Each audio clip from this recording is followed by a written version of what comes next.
नमस्कार, मैं हूं प्रज्ञा। बिहारी न्यूज में आपका स्वागत है। आज है 11 नवंबर, दिन शनिवार। खबरों की ओर बढ़ने से पहले आप सभी को बिहारी न्यूज की ओर से छोटी दिवाली की हार्दिक शुभकामनाएं।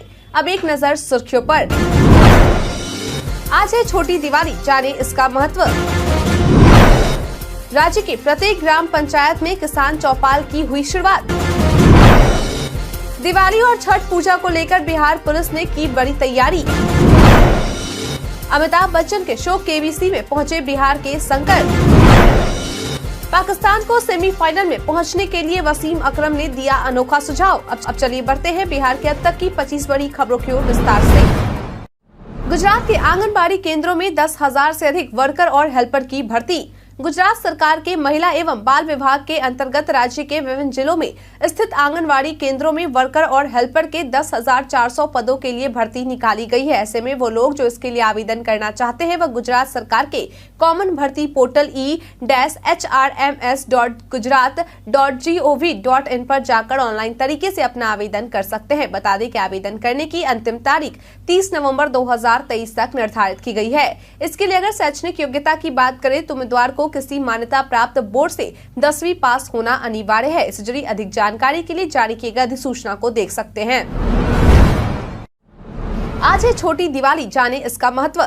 आज यानी कि 11 नवंबर को छोटी दिवाली मनाई जा रही है। बता दें कि यह दिवाली से ठीक एक दिन पहले मनाई जाती है। वही छोटी दिवाली के दिन हनुमान जयंती भी होती है। इसके अलावा आज ही के दिन भगवान श्री कृष्ण के द्वारा नरकासुर नामक असुर का वध किया गया था, इसलिए आज के दिन को नरक चतुर्दशी भी कहते हैं। ऐसी मान्यता है कि नरक चतुर्दशी के दिन सुबह स्नान करने के बाद भगवान कृष्ण की पूजा करने से सौंदर्य की प्राप्ति होती है। मालूम हो कि छोटी दिवाली के दिन शाम को घर के बाहर मृत्यु के देवता यमराज को दक्षिण दिशा में दीप दान दिया जाता है, क्योंकि शास्त्रों में ऐसा कहा गया है कि नरक चतुर्दशी के दिन यम को दीप दान करने से जातक का अकाल मृत्यु का भय नहीं रहता। इसके अलावा दक्षिण दिशा में दिया जलाने से व्यक्ति को पितरों का आशीर्वाद भी प्राप्त होता है और पापों का नाश होता है। आपकी जानकारी के लिए बता दें कि आज यानी कि 11 नवंबर को 1:59 से चतुर्दशी तिथि आरंभ हो रही है और अगले दिन 12 नवंबर को दोपहर के 2:45 तक रहेगी। ऐसे में छोटी दिवाली 11 नवंबर शनिवार 2023 को मनाई जा रही।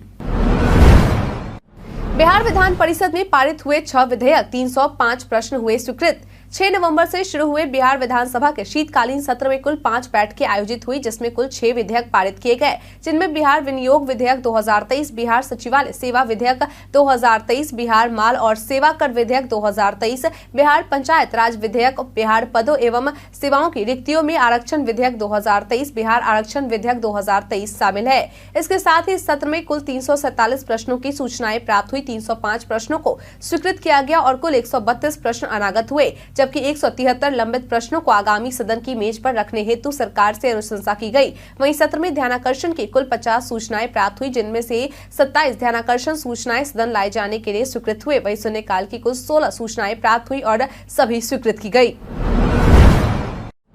बिहार के इन 13 जिलों में लगाए जाएंगे स्मार्ट मीटर। बिहार के 13 जिलों में स्मार्ट मीटर लगाए जाने वाले हैं। इसको लेकर south Bihar power distribution company limited के प्रबंध निदेशक महेंद्र कुमार एवं इंटेल स्मार्ट के बीच विद्युत भवन में एग्रीमेंट किया गया है, जिसके तहत कुल 35,10,000 स्मार्ट मीटर लगाए जाएंगे। बता दें कि जिन 13 जिलों में स्मार्ट मीटर लगाए जाएंगे उनमें बिहार की राजधानी पटना समेत भोजपुर, बक्सर, लखीसराय, कैमूर, नालंदा, गया, मुंगेर, नवादा, औरंगाबाद, अरवल, जहानाबाद और रोहतास शामिल है। मालूम हो कि कंपनी के द्वारा मीटर लगाने की शुरुआत जनवरी 2024 से की जाएगी। वहीं इस कार्य को पूरा करने का लक्ष्य अगला 27 महीना रखा गया है। इस बारे में सीएमडी संजीव हंस के द्वारा कहा गया है कि मुख्यमंत्री नीतीश कुमार के द्वारा दिए गए दिशा निर्देश के अनुसार डिस्कॉम कंपनियां 2025 मार्च तक बिहार में स्मार्ट मीटर को लगाने के लिए युद्ध स्तर पर कार्य कर रही है। वहीं एसबीपीडीसीएल के एमडी महेंद्र कुमार के द्वारा कहा गया कि स्मार्ट मीटर लगाने से पहले सभी को जागरूक किया जाएगा, ताकि उपभोक्ताओं को रिचार्जिंग करने में किसी प्रकार की असुविधा का सामना न करना पड़े।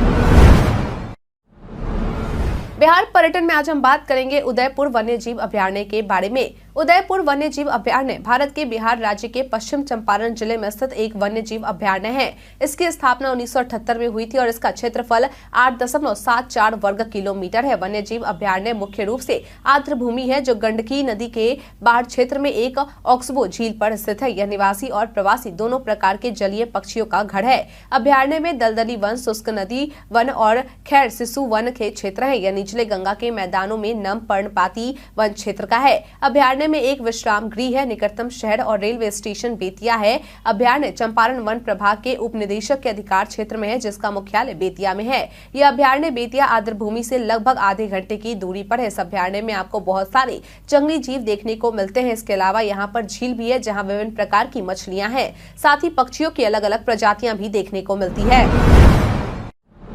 दिवाली और छठ पूजा को लेकर बिहार पुलिस ने की बड़ी तैयारी। दिवाली और छठ पूजा में होने वाले गड़बड़ियों को लेकर बिहार पुलिस के द्वारा इससे निपटने के लिए पूरी तैयारी कर ली गई है। बता दें कि त्योहारों में विधि व्यवस्था बनी रहे और त्योहारों को सुरक्षित मनाया जा सके, इसके लिए आगामी 15 दिनों के लिए पूरे राज्य में बड़ी संख्या में पुलिस बलों की तैनाती कर दी गई है। इसके साथ ही पुलिस के द्वारा सोशल मीडिया पर भी पैनी नजर रखी जाएगी। इस बारे में एडीजी जेएस गंगवार के द्वारा जानकारी देते हुए बताया गया है कि आगामी 15 दिनों के लिए सिपाहियों के 24 कंपनी बल तैनात किए गए हैं। करीब 13,000 पुलिस बल की तैनाती भी की गई है और साथ ही इसके अलावा होम गार्ड को भी लगाया जाएगा और साथ ही अश्वारोही बल को भी तैनात किया जाएगा। बता दें कि छठ पर्व पर भी नियंत्रण को लेकर ट्रैफिक व्यवस्था और गोताखोरों की व्यवस्था के साथ साथ साफ सफाई की व्यवस्था के लिए भी निर्देश दिए गए हैं। इसके अलावा काली पूजा और लक्ष्मी पूजा के खत्म होने के बाद मूर्तियों के विसर्जन को लेकर पुलिस बल की तैनाती की गई है। वहीं गृह मंत्रालय के द्वारा भी 7 कंपनी की तैनाती की गई है। बिहार विधान परिषद से भी पास हुआ आरक्षण विधेयक 2023। बीते दिन शीतकालीन सत्र का 5वां और आखिरी दिन रहा। ऐसे में बीते दिन बिहार विधान परिषद में आरक्षण विधेयक 2023 पारित हो गया है। वहीं अब यह विधेयक राज्यपाल के पास जाएगा और वहां से मंजूरी मिलने के बाद यह एक कानून बन जाएगा और फिर इस पर सामान्य प्रशासन विभाग के द्वारा नियमावली तैयार की जाएगी। आपकी जानकारी के लिए बता दें कि इस विधेयक को पहले बीते गुरुवार को विधानसभा में सभी की सहमति से पास कर दिया गया था। ऐसे में अब राज्य में सरकारी नौकरियों और शैक्षणिक संस्थानों के नामांकन में अब आरक्षण का दायरा 75% होगा। आपकी जानकारी के लिए बता दें कि संशोधित अधिनियम के तहत अनुसूचित जाति को अब 20% आरक्षण दिया जाएगा, तो वहीं अनुसूचित जनजाति को 2%, पिछड़ा वर्ग को 18% और अत्यंत पिछड़ा वर्ग की 25% आरक्षण दिए जाएंगे। ऐसे में सामान्य वर्ग के लिए बची 25% को ही माना जाएगा। बेगूसराय में शिक्षकों पर भड़के के पाठक।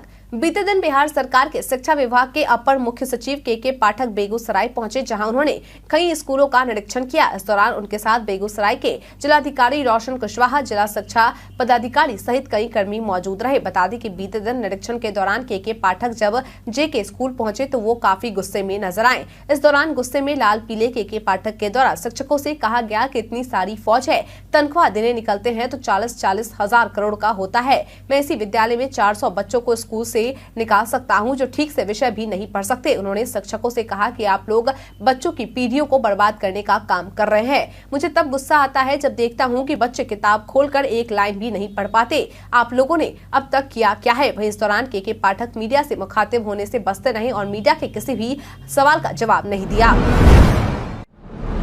अमिताभ बच्चन के शो केबीसी में पहुंचे बिहार के शंकर। बॉलीवुड के सुपरस्टार कहे जाने वाले अमिताभ बच्चन के शो कौन बनेगा करोड़पति में बिहार के छपरा के रहने वाले रविशंकर उपाध्याय, जिन्होंने 5 सालों तक लोगों की सेवा कर बड़ा काम किया है, वो नजर आने वाले हैं। बता दें कि शो की शूटिंग छपरा में हुई, जिसमें मुख्य अतिथि के रूप में रविशंकर मौजूद रहे। इस बारे में रविशंकर के द्वारा जानकारी देते हुए बताया गया कि जब उन्हें शो की ओर से फोन आया तो उन्हें यह कॉल फर्जी लगा, लेकिन यहाँ तक पहुंचना गर्व की बात है। आपकी जानकारी के लिए बता दें केबीसी के इस शो की शूटिंग पहले ही हो गई थी, लेकिन नवंबर में इस शो का प्रसारित किया जाएगा। मालूम हो कि रविशंकर उपाध्याय को इस शो में जगह उनके समाज सेवा करने के कारण ही दी गई है। इन्हें राज्य के बाहर भी कई लोगों के द्वारा जाना जाता है। दरअसल ये अपने सहयोगियों के साथ ठंड के दिनों में भी अपनी परवाह किए बिना देर रात तक सड़कों पर घूम घूम कर लोगों को भोजन कराते हैं। राज्य के प्रत्येक ग्राम पंचायत में किसान चौपाल की हुई शुरुआत। बिहार सरकार के कृषि विभाग के द्वारा राज्य के प्रत्येक ग्राम पंचायत में 10 नवंबर से 15 दिसंबर 2023 तक किसान चौपाल का आयोजन किया जा रहा है, जिसका मुख्य उद्देश्य कृषि विभाग द्वारा संचालित सभी योजनाओं को किसानों तक पहुंचाना, कृषि क्षेत्र से जुड़े किसानों की समस्याओं का समाधान करना, कृषि की नवीनतम तकनीकी की जानकारी किसानों तक पहुंचाना, किसान हित समूह एवं खाद्य सुरक्षा समूह का निर्माण एवं आत्मा के माध्यम से निबंधन कराना और किसान उत्पादक संगठन का निर्माण करना है। वहीं अगर हम इस कार्यक्रम के मुख्य आयाम की बात करें करें तो चतुर्थ कृषि रोड मैप के विभिन्न आयामों की जानकारी देना, मिट्टी जांच के आधार पर संतुलित मात्रा में उर्वरकों का प्रयोग करने को बढ़ावा देना, फसल अवशेष प्रबंधन एवं जैविक खेती को बढ़ावा देना और कृषि विशेषज्ञों द्वारा रबी फसलों की तकनीकी जानकारी देना है। विशेष जानकारी हेतु जिला स्तर पर परियोजना निदेशक आत्मा, उप परियोजना निदेशक आत्मा एवं प्रखंड स्तर पर प्रखंड तकनीकी प्रबंधक, सहायक तकनीकी प्रबंधक तथा पंचायत के कृषि समन्वयक से संपर्क करें या किसान call centre toll free number 1800-180-1551 पर भी संपर्क कर सकते हैं। मनीष कश्यप को मिली जमानत, एनएसए की धारा भी हटी। तमिलनाडु में प्रवासी बिहारियों के साथ मारपीट और हिंसा के कथित मामले में फंसे बिहार के मनीष कश्यप को बड़ी राहत मिली है। दरअसल मीडिया में चल रही खबरों के अनुसार मनीष कश्यप की जमानत अर्जी को मदुरै कोर्ट के द्वारा मंजूर कर दिया गया है और साथ ही मनीष कश्यप पर लगे एनएसए की धाराओं को भी हटा दिया गया है। हालांकि उनकी तुरंत रिहाई होने पर संशय बना हुआ है क्योंकि उन पर बिहार में भी मामला दर्ज है। ऐसे में सवाल यह उठता है कि उन्हें बाकी मामलों में जमानत कब मिलती है। आपकी जानकारी के लिए बता दें कि फिलहाल मनीष कश्यप तमिलनाडु में बिहार प्रवासी श्रमिकों पर हमले के फर्जी वीडियो साझा करने के आरोप में बिहार की राजधानी पटना के बेउर जेल में है। दरअसल बिहार पुलिस के आर्थिक अपराध इकाई के द्वारा दायर वित्तीय गड़बड़ी के एक मामले में इस साल अगस्त में पटना सिविल कोर्ट के द्वारा उन्हें बेउर जेल में रखने का आदेश दिया गया था। बिहार की मनीषा रानी ने खोला बिग बॉस का राज। बिग बॉस OTT 2 की सेकंड रनर अप विनर रही मनीषा रानी को लोगों के द्वारा खूब पसंद किया जाता है। शो के बाद वह सोशल मीडिया पर छाई हुई रहती हैं। बता दें कि हाल ही में मनीषा रानी के द्वारा भारती सिंह के पॉडकास्ट में अपने पर्सनल लाइफ, प्रोफेशनल लाइफ और बिग बॉस को लेकर कई बातचीत की गई। दरअसल जब भारती ने मनीषा रानी से पूछा कि क्या बिग बॉस स्क्रिप्टेड होती है, इसके जवाब में मनीषा जवाब देती है कि मुझे भी पहले ऐसा ही लगता था कि यह स्क्रिप्टेड होती है, लेकिन जब मैं शो में गई तो पता चला कि ये रियलिटी शो है। ऐसा नहीं है कि बिग बॉस मुझे पहले ही बताएंगे कि क्या करना है। हाँ, बस ऐसा है कि वह सिचुएशन ऐसी क्रिएट कर लेते हैं कि अपने आप माहौल बदल जाता है। इसके साथ ही मनीषा रानी ने अपने पार्टनर को लेकर कहा कि उनका जब भी रिलेशन शुरू होगा तो वह सीरियस ही रहेंगे, ऐसा नहीं है कि सिर्फ टाइम पास होगा। उन्होंने कहा कि मैं कुछ महीने के रिलेशनशिप के बाद ही शादी करना चाहूंगी। वैशाली में शराब कारोबारियों ने पुलिसकर्मियों को की रौंदने की कोशिश, शराब के साथ तस्कर गिरफ्तार। बिहार में पूर्ण रूप से शराबबंदी है, लेकिन इसके बावजूद भी आए दिन शराब तस्करी से जुड़े मामले सुनने को मिलते रहते हैं। बता दें कि ताजा मामला वैशाली जिले के सहदेई ओपी क्षेत्र का है, जहां पुलिस के द्वारा गाड़ी को पकड़ने की कोशिश की तो चालक के द्वारा गाड़ी से पुलिसकर्मियों को रौंदना चाहा, लेकिन गाड़ी अनियंत्रित होकर गड्ढे में जा गिरी, जिसके बाद जेसीबी की मदद से गाड़ी को बाहर निकाला गया। वहीं इस दौरान पुलिस के द्वारा गाड़ी से 200 लीटर देसी शराब बरामद की गई और साथ ही एक तस्कर की भी गिरफ्तारी की गई है, जिसकी पहचान अरुण कुमार के रूप में की गई। वहीं पुलिस के द्वारा दी गई जानकारी के अनुसार इस गाड़ी पर प्रेस लिखा हुआ है और यह गाड़ी ड्राइवर के एक दोस्त की हो सकती है। फिलहाल इस मामले पर पुलिस के द्वारा जांच पड़ताल किया जा रहा है। राज्य में पछुआ हवा ने बढ़ाई ठंड, बिहार के जलवायु में भारी बदलाव देखने को मिल रहा है। इन दिनों एक तरफ जहां ठंड की मात्रा में कमी देखने को मिल रही तो वहीं दूसरी तरफ हवा की गुणवत्ता में भी कमी आ गई है। मौसम विभाग की तरफ से जारी अपडेट के अनुसार इन दिनों ठंड की मात्रा में भारी कमी देखी जा रही है। हालांकि यह बताया जा रहा है कि दिन में मौसम का मिजाज शुष्क बना रहने वाला है, न्यूनतम तापमान में कमी देखने को मिलेगी। मौसम विभाग की तरफ से जारी अपडेट के अनुसार इन दिनों मौसम का मिजाज शुष्क बना रहेगा। प्रदेश का सर्वाधिक तापमान 32.3 डिग्री दर्ज किया जाएगा। प्रदेश में हल्के से मध्यम स्तर का कोहरा दर्ज किया जाएगा। विभाग की तरफ से यह भी बताया गया है कि प्रदेश के अधिकांश इलाकों में धुंध छाए रहने की पूरी संभावना है। वहीं गंगा के इलाकों और हिमालय के तलहटी वाले इलाकों में कोहरे की संभावना है। अगले 48 घंटों के दौरान राज्य के न्यूनतम तापमान में 1 से 2 डिग्री तक की कमी देखी जा सकती है। विभाग की तरफ से यह कहा जा रहा है कि जिस तरह से तापमान में कमी देखी जा रही है उस हिसाब से छठ का समय आते आते ठंड पड़ सकती है।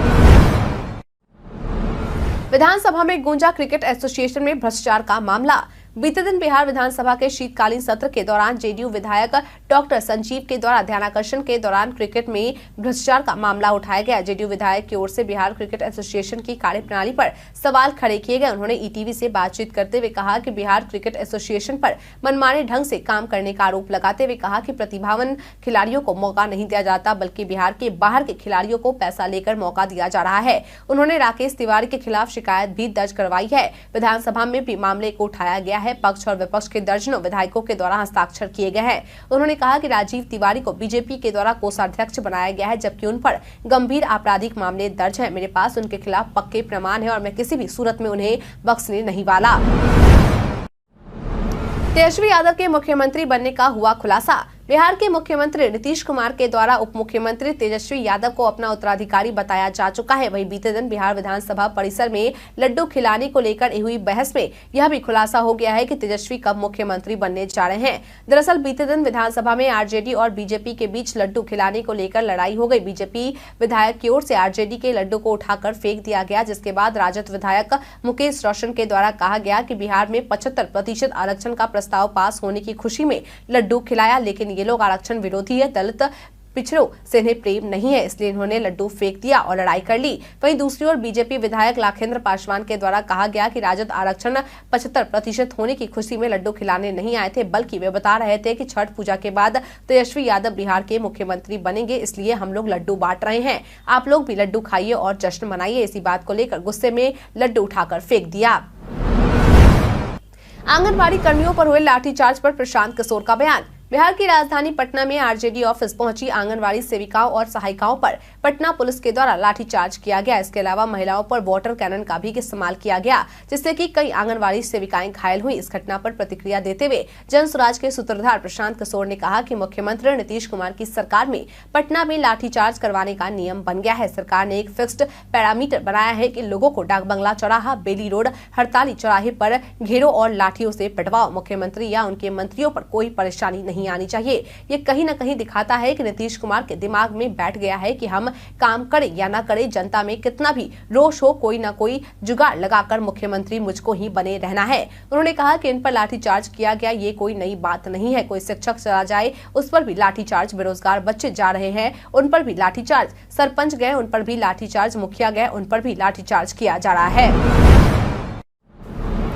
नीतीश कुमार के मानसिक संतुलन पर केसी त्यागी का बड़ा बयान। बिहार विधानमंडल में शीतकालीन सत्र के दूसरे दिन बिहार के मुख्यमंत्री नीतीश कुमार के द्वारा लड़कियों को शिक्षित करने से जनसंख्या नियंत्रण पर पड़ने वाले सकारात्मक प्रभाव के बारे में बात करते हुए कुछ आपत्तिजनक बातें कही गई थी, जिससे कि पक्ष विपक्ष की महिला विधायकों के द्वारा उन पर खूब तंज कसा गया। जिसके बाद बीते दिन सीएम नीतीश के द्वारा अपने इस बयान को लेकर विधानसभा में माफी भी मांगी गई थी। वहीं अब इस पर जेडीयू नेता केसी त्यागी के द्वारा मीडिया के सवाल का जवाब देते हुए विपक्ष पर पलटवार करते हुए कहा गया कि सीएम नीतीश के द्वारा जातिगत गणना के आंकड़े प्रचारित और प्रसारित किए गए हैं। उसके बाद विपक्षी दलों के नेताओं के मानसिक संतुलन जरूर खराब हो गए हैं। सीएम नीतीश का मानसिक संतुलन इतना सही है और इतना टिकाऊ है कि 90 साल के बाद जो सामाजिक न्याय की टकटकी लगाए देख रहे थे, उनके चेहरे पर एक विश्वास की झलक दिखाने का काम नीतीश कुमार के द्वारा किया गया है।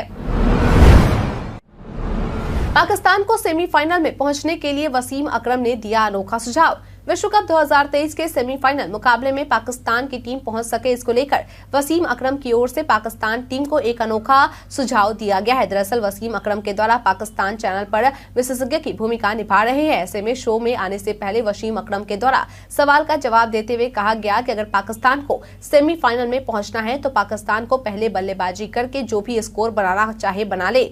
जब इंग्लैंड की बारी आए तो ड्रेसिंग रूम को बाहर से ताला मार दे। 20 मिनट का टाइम आउट होने पर पूरी की पूरी टीम वैसे ही आउट हो जाएगी और पाकिस्तान का नेट रन रेट भी बेहतर हो जाएगा। आपकी जानकारी के लिए बता दें कि पाकिस्तान को सेमीफाइनल के लिए क्वालिफाई करने के लिए इंग्लैंड को बहुत बड़े अंतर से हराना होगा, जो कि नामुमकिन सा है। भारत के इतिहास में आज की तारीख है कई कारणों से दर्ज। गुरु गोविंद सिंह 1675 में सिखों के गुरु नियुक्त हुए थे। स्वतंत्रता सेनानी तारकनाथ दास ने 1913 में कैलिफोर्निया के सैन फ्रांसिस्को शहर में गदर आंदोलन की शुरुआत की। भारत में 1950 को पहला भाप इंजन चितरंजन रेल कारखाने में बनाया गया। भाषा के आधार पर 1956 में मध्य प्रदेश राज्य का गठन किया गया। राजधानी दिल्ली 1956 में केंद्र शासित राज्य बना। पंजाब से अलग करके 1966 में हरियाणा राज्य का गठन किया गया। सन 1973 में मैसूर का नाम बदलकर कर्नाटक किया गया। पहली अंतर्राष्ट्रीय डाक टिकट प्रदर्शनी 1973 में नई दिल्ली में शुरू हुई। अपने समय के प्रसिद्ध उर्दू साहित्यकार व कवि अल्ताफ हुसैन हाली का जन्म 1837 में हुआ। प्रसिद्ध सामाजिक कार्यकर्ता एवं मजदूर महाजन संघ की संस्थापक अनुसुईया साराभाई का जन्म 1885 में हुआ। शिक्षा मंत्री मौलाना अबुल कलाम आजाद का जन्म 1888 में हुआ। प्रसिद्ध भारतीय क्रांतिकारी और राजनीतिज्ञ जेबी कृपलानी का जन्म 1888 में हुआ। भारतीय रिजर्व बैंक के 14वें गवर्नर आईजी पटेल का जन्म 1924 में हुआ। भारतीय हास्य अभिनेता जॉनी वॉकर का जन्म 1926 में हुआ। भारत के नैतिकता और ईमानदारी का मूल्य समझने वाले पत्रकार अमिताभ चौधरी का जन्म 1927 में हुआ।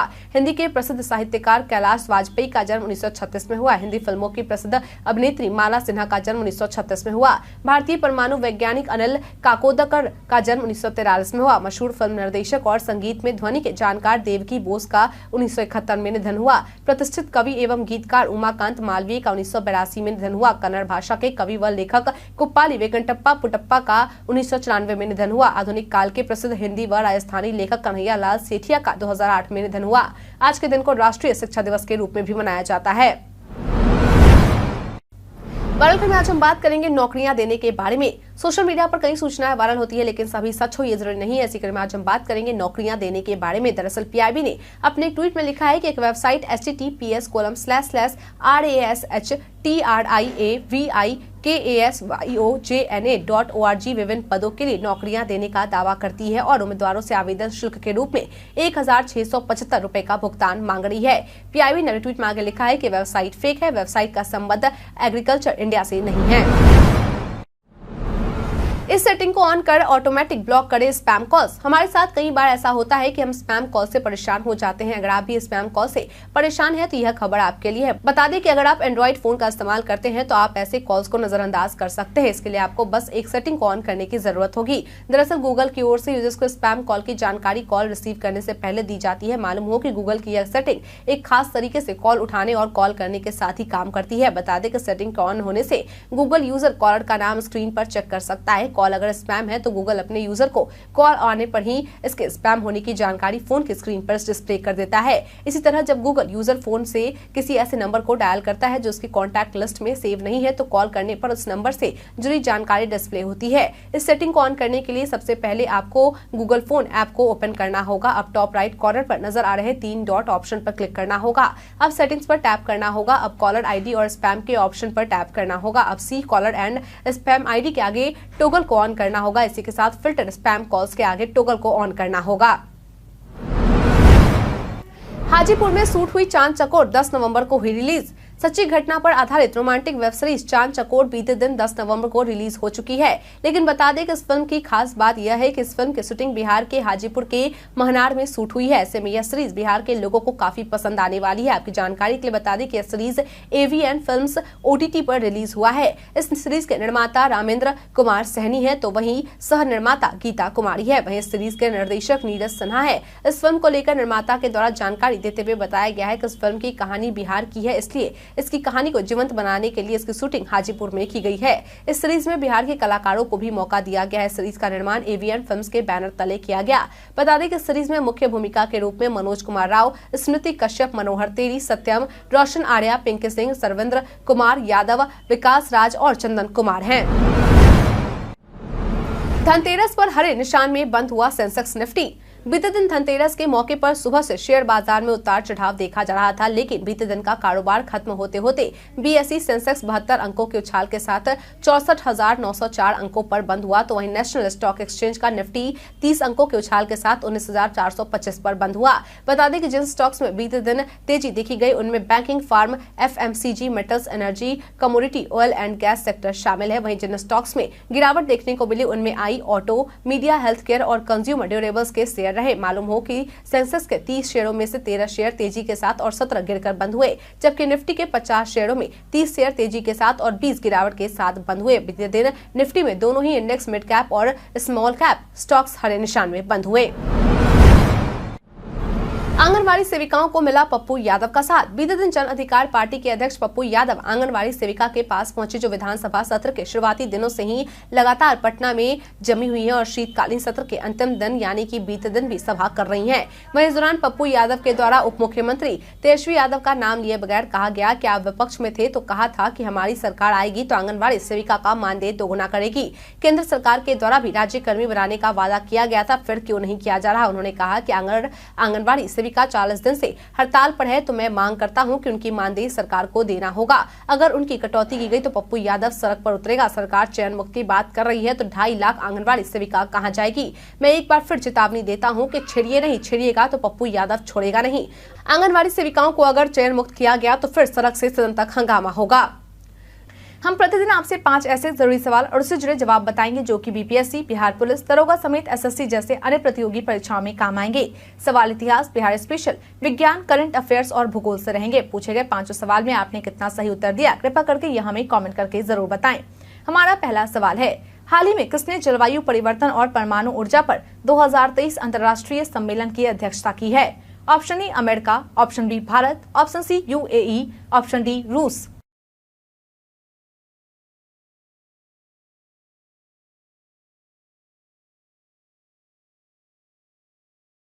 इसका सही उत्तर है ऑप्शन सी यूएई। अगला सवाल, हाल ही में जारी हरून इंडिया रिच लिस्ट 2023 के अनुसार कौन सबसे अमीर भारतीय की सूची में शीर्ष स्थान पर है? Option A Ratan Tata, option B Gautam Adani, option C Mukesh Ambani, option D इनमें से कोई नहीं।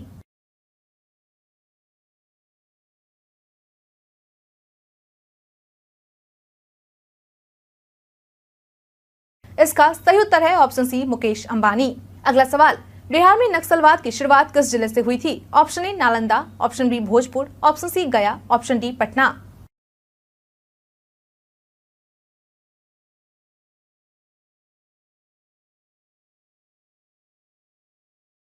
इसका सही उत्तर है ऑप्शन बी भोजपुर। अगला सवाल, देश में पहली बार राजनीतिक जांच आयोग का गठन किस राज्य में हुआ? Option A Uttar Pradesh, option B Bihar, option C Paschim Bengal, option D Rajasthan.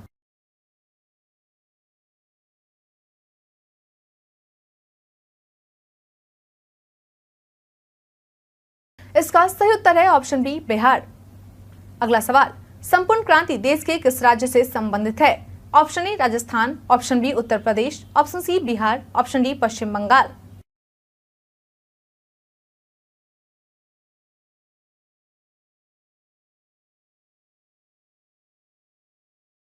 इसका सही उत्तर है ऑप्शन सी बिहार। बीते दिन हमारे द्वारा पूछे गए सवाल का आप लोगों में से बहुत लोगों ने अपना जवाब हमें हमारे कमेंट सेक्शन बॉक्स में लिख कर दिया था। जिन्होंने हमारे द्वारा पूछे गए सवाल का जवाब दिया है उनके नाम है विवेक मिश्रा, खुशी शर्मा, सन्नी कुमार, अनवर करीम खान, कुश कुमार यादव, अजीम फिरदौस, मंजू देवी, मंटू कुमार, अतीक खान, राजीव कुमार, गोनर शर्मा, अंजू कुमारी, चंद्रदीप कुमार, कौशल सिंह, नवल पासवान। इसके साथ ही बढ़ते हैं आज के सवाल की और आज का सवाल है, आप सभी छोटी दिवाली कैसे मना रहे हैं? अपना जवाब हमें हमारे कमेंट सेक्शन में लिखकर जरूर बताएं। आज के लिए इतना ही। बिहार के तमाम खबरों के साथ बने रहने के लिए देखते रहें बिहारी न्यूज। और साथ ही अगर आप यूट्यूब से देख रहे हैं चैनल को सब्सक्राइब करना और अगर आप फेसबुक से देख रहे हैं तो पेज को फॉलो करना ना भूले। धन्यवाद।